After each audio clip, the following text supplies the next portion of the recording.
नमस्कार साथियों।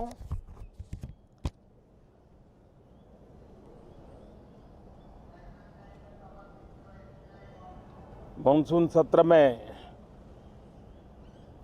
आप सबका स्वागत है। सावन का पवित्र मास चल रहा है और इस बार तो डबल सावन है और इसलिए सावन की अवधि भी जरा ज़्यादा है और सावन मास पवित्र संकल्प के लिए, पवित्र कार्यों के लिए बहुत ही उत्तम माना जाता है। और आज जब लोकतंत्र के मंदिर में इस सावन के पवित्र मास में मिल रहे हैं तो ये लोकतंत्र का मंदिर ऐसे अनेक पवित्र कार्य करने के लिए इससे बड़ा उत्तम अवसर नहीं हो सकता है। मुझे विश्वास है कि सभी माननीय सांसद मिलकर के इस सत्र का जनहित में सर्वाधिक उपयोग करेंगे।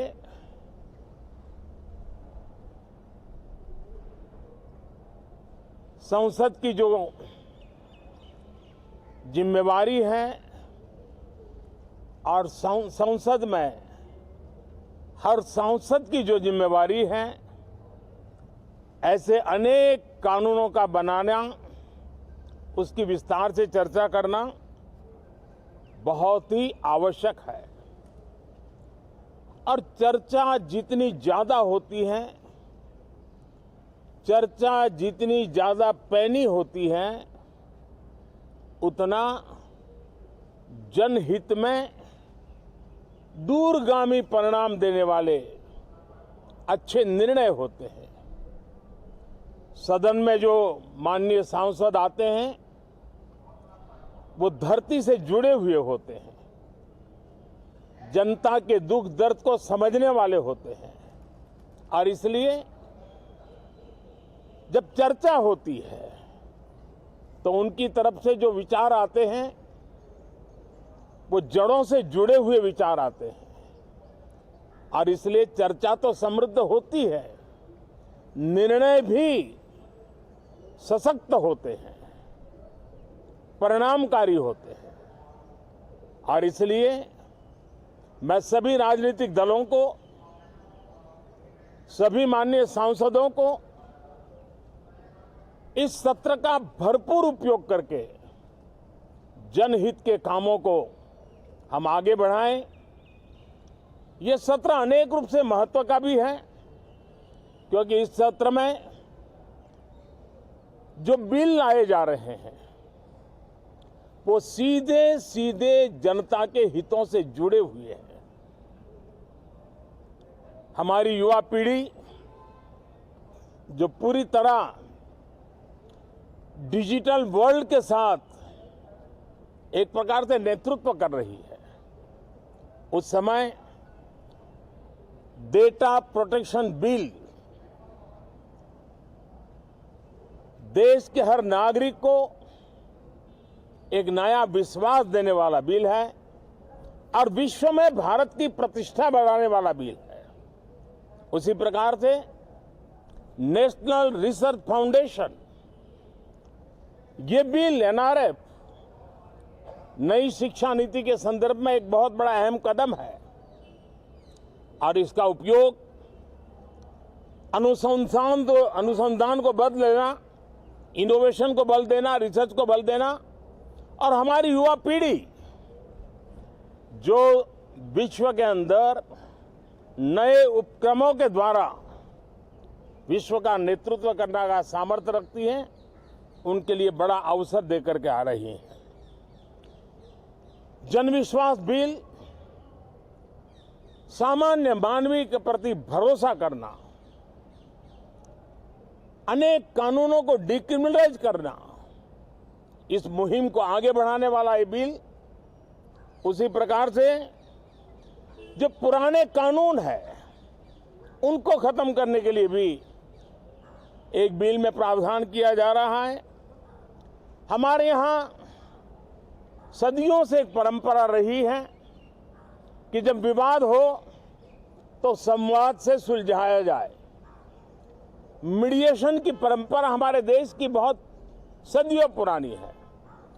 उसको अब कानूनी आधार देते हुए मीडिएशन बिल लाने की दिशा में इस सत्र का बहुत बड़ा उपयोग है, जो अनेक विवादों से सामान्य मानवीय से लेकर के असामान्य संजोगों को भी मिल बैठकर के सुलझाने का एक मजबूत नींव बनाएगा। इसी प्रकार से डेंटल मिशन को लेकर के एक बिल जो हमारे डेंटल कॉलेजेस के लेकर मेडिकल के छात्रों के लिए एक नई व्यवस्था को आकार देगा। ऐसे अनेक महत्वपूर्ण बिल इस बार इस सत्र में संसद में आ रहे हैं। तब ये जनहित के हैं, ये युवा हित के हैं, ये भारत के उज्जवल भविष्य के लिए हैं। मुझे विश्वास है कि सदन में गंभीरतापूर्वक इन बिलों पर चर्चा करके हम बहुत तेजी से राष्ट्रहित के महत्वपूर्ण कदमों को आगे बढ़ाएंगे। साथियों, आज जब मैं आपके बीच आया हूं, इस लोकतंत्र के मंदिर के पास खड़ा हूं, तब मेरा हृदय पीड़ा से भरा हुआ है, क्रोध से भरा हुआ है। मणिपुर की जो घटना सामने आई है, किसी भी सभ्य समाज के लिए ये शर्मसार करने वाली घटना है। पाप करने वाले, गुनाह करने वाले कितने हैं, कौन है, वो अपनी जगह पे है, लेकिन बेइज्जती पूरे देश की हो रही है। 140 करोड़ देशवासियों को शर्मसार होना पड़ रहा है। मैं सभी मुख्यमंत्रियों से आग्रह करता हूं कि वे अपने राज्य में कानून व्यवस्था को और मजबूत करें, खास करके हमारी माताओं बहनों की रक्षा के लिए कठोर से कठोर कदम उठाएं। घटना चाहे राजस्थान की हो, घटना चाहे छत्तीसगढ़ की हो, घटना चाहे मणिपुर की हो, इस देश में, हिंदुस्तान के किसी भी कोने में, किसी भी की राज्य सरकार में राजनीतिक वाद विवाद से ऊपर उठ करके कानून व्यवस्था का महात्म्य, नारी का सम्मान, और मैं देशवासियों को विश्वास दिलाना चाहता हूं, किसी भी गुनहगार को बख्शा नहीं जाएगा। कानून अपनी पूरी शक्ति से, पूरी सख्ती से एक के बाद एक कदम उठाएगा। मणिपुर की इन बेटियों के साथ जो हुआ है, इसको कभी माफ नहीं किया जा सकता है। बहुत बहुत धन्यवाद दोस्तों।